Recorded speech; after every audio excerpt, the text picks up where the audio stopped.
Manchester United, who must go, and who should stay this summer? Manchester United are in a serious pickle. Knocked out of the Champions League on Tuesday, the club's trophy drought will stretch to at least 5 seasons as Ralf Rangnick's team fight to finish in the top 4.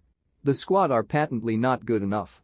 A perfect scenario would allow a double figures clear out of players, but this is impossible. So, the category included below of stay by default recognizes this. Must go is self-explanatory. And must stay takes in the dead certs, and those out of contract next year who should be persuaded to re-sign. Mason Greenwood, suspended indefinitely, has not been included in this list.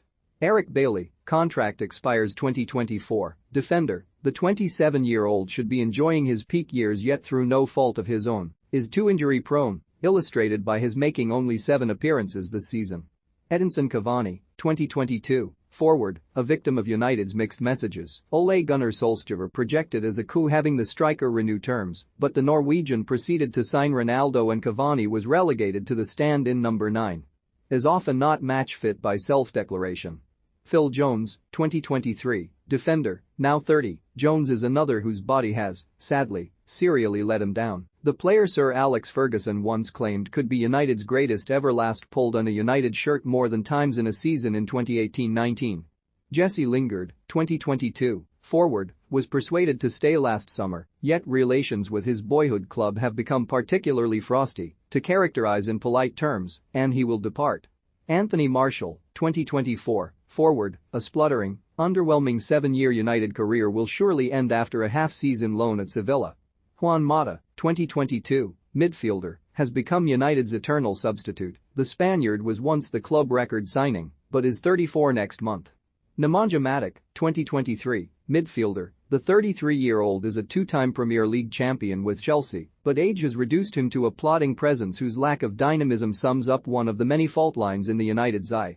Paul Pogba, 2022, midfielder, the Frenchman is bright in bursts, but has never returned a single season of consistent, game-resting brilliance. It is time to say a polite goodbye to the World Cup winner.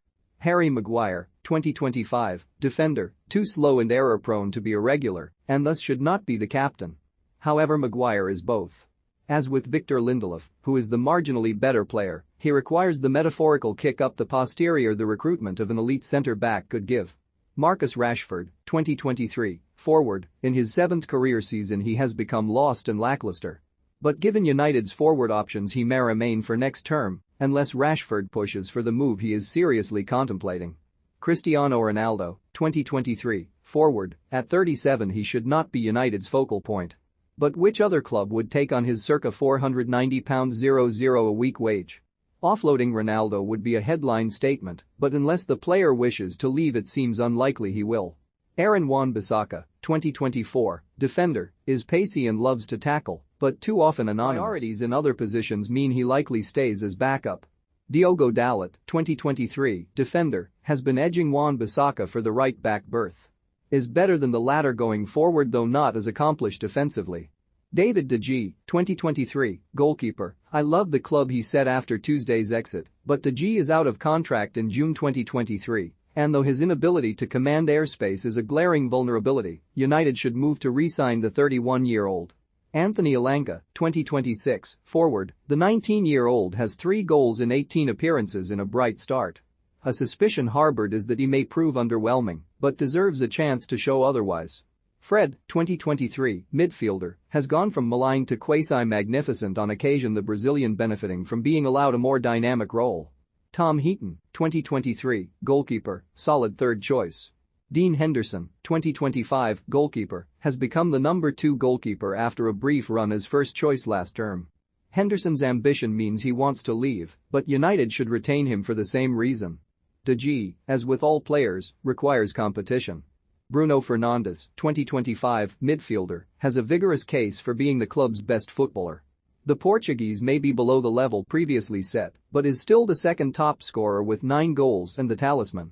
Victor Lindelof, 2024, defender, flashes of class when stepping up to ignite goal-yielding attacks, suggest the Swede, at 27, is beginning to sparkle.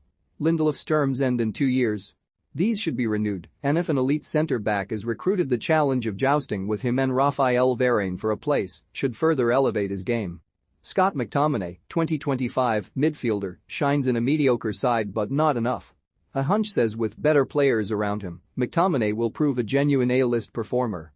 Jadon Sancho, 2026 forward, the 21-year-old could end as United's Player of the Year after a mid-season resurgence. Sancho currently flows through contests offering luminous moments and, vitally, end product.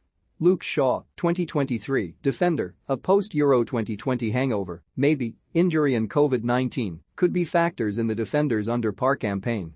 At his best, Shaw is a potent attacking force and impressive part of the rearguard. Alex Telles, 2024 defender, the Brazilian is a capable deputy to Shaw, and his dead ball contributions are an asset. Donny van de Beek, 2025 midfielder, on loan at Everton, the word from United's training ground is that the Dutchman is worth the opportunity to glitter that he is yet to be given. Raphael Varane, 2025 defender, initially off the pace after joining in the summer, but Varane's smooth defending casts him as the class act of a shaky rearguard. Brandon Williams, 2024 defender, on loan at Norwich, but has the aggression and thrust missing from the team. His local lad status will also enhance the dressing room.